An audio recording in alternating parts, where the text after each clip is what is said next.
Nyanyi panjang Pelalawan merupakan salah satu tradisi lisan masyarakat asli Pelalawan, yakni suku Petalangan yang sudah ditetapkan sebagai warisan budaya tak benda oleh pemerintah. Mirip dengan tradisi Koba atau Bakoba yang ada di Rokan Hulu.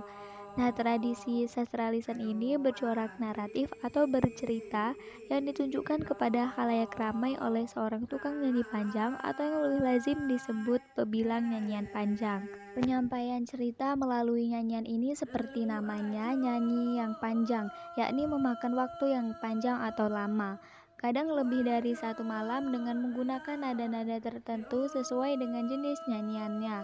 Cerita-cerita yang dikisahkan dalam nyanyi panjang merupakan buatan dari masyarakat Petalangan yang diturunkan secara lisan saja.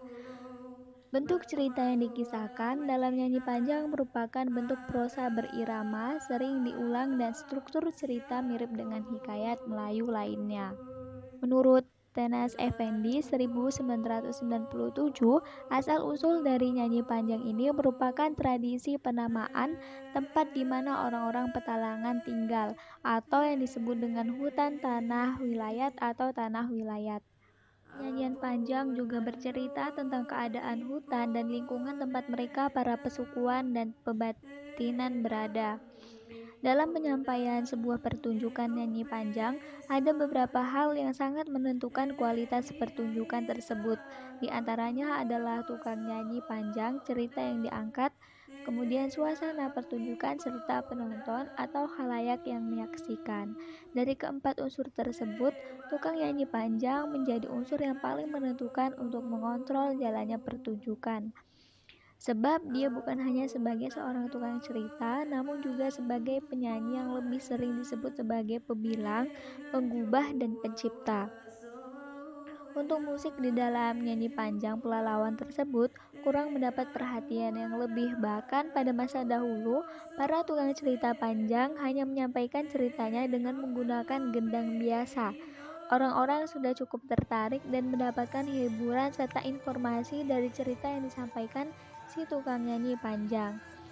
Pertunjukan nyanyi panjang Pelalawan ini lazim dipertontonkan pada acara-acara khalayak di kampung yang disampaikan oleh pebilang, seperti pesta pernikahan, kelahiran anak, dan acara-acara tradisi lainnya. Kegiatannya digelar di malam hari, biasanya kisaran selepas Isya hingga pukul 4 dini hari waktu setempat.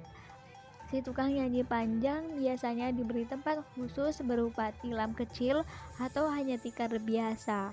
Sebelum tampil ke panggung, biasanya dia akan meminta izin lebih dulu kepada si pemilik hajat serta kepada khalayak dengan bahasa biasa. Setelah naik ke tempat nyanyi, maka mulailah ia melantunkan pantun bebalam.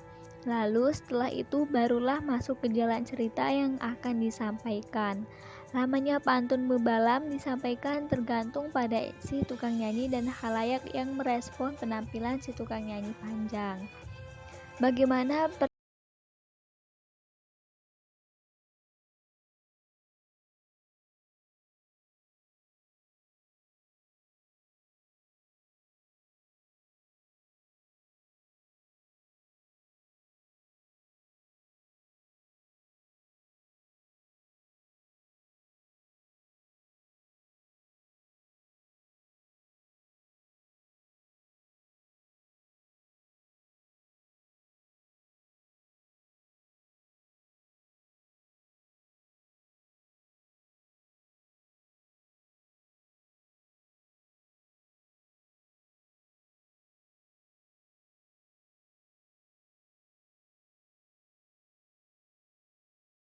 pertunjukan berlangsung biasanya tergantung dari cerita yang disampaikan. Untuk membuat suasana hidup dan memberikan semangat pada tukang nyanyi panjang, pada saat-saat tertentu biasanya